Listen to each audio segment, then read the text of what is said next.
Hello and welcome to Prudent Media. My name is Sachin Chatte and on this program we take a look at the latest movies. Today we are going to take a look at Black Phone Part 2. The Black Phone, which released in 2021, had some originality with a rather audacious premise that tied up quite neatly in the end. A common challenge with sequels is the diminishing originality, as the fundamental premise of the film is already familiar. Nevertheless, Scott Derrickson, who directed the original film also and along with his team, has successfully crafted a commendable sequel in the form of Black Phone Part 2.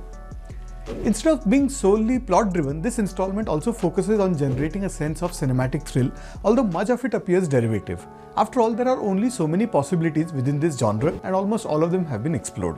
As a direct continuation of the first film, Black Phone Part 2 takes place a few years after the events of its predecessor. Grabber, played by Ethan Hawke, the serial killer who was overcome by Finney, played by Mason Thames, who has now matured into a young adult.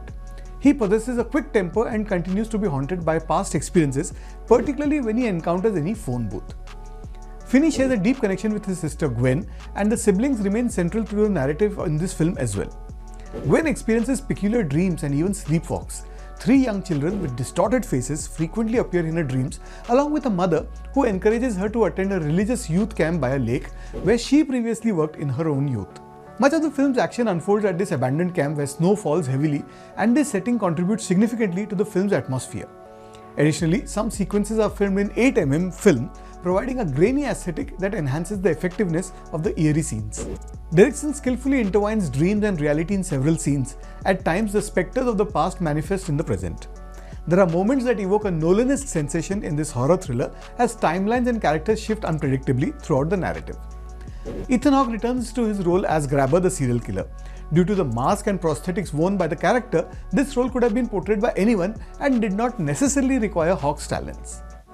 Other characters present including a religious couple at the camp, the caretaker, and a young man named Ernesto who provides company to the siblings. He is the younger brother of a character from the previous film. The snowy landscape and the climax evoke memories of Kubrick's classic The Shining, while another scene appears to pay a homage to Nightmare on Elm Street. Despite its derivative elements, Black Phone 2 manages to stand on its own. I'm going to go with 3 out of 5 stars for this horror thriller called Black Phone Part 2.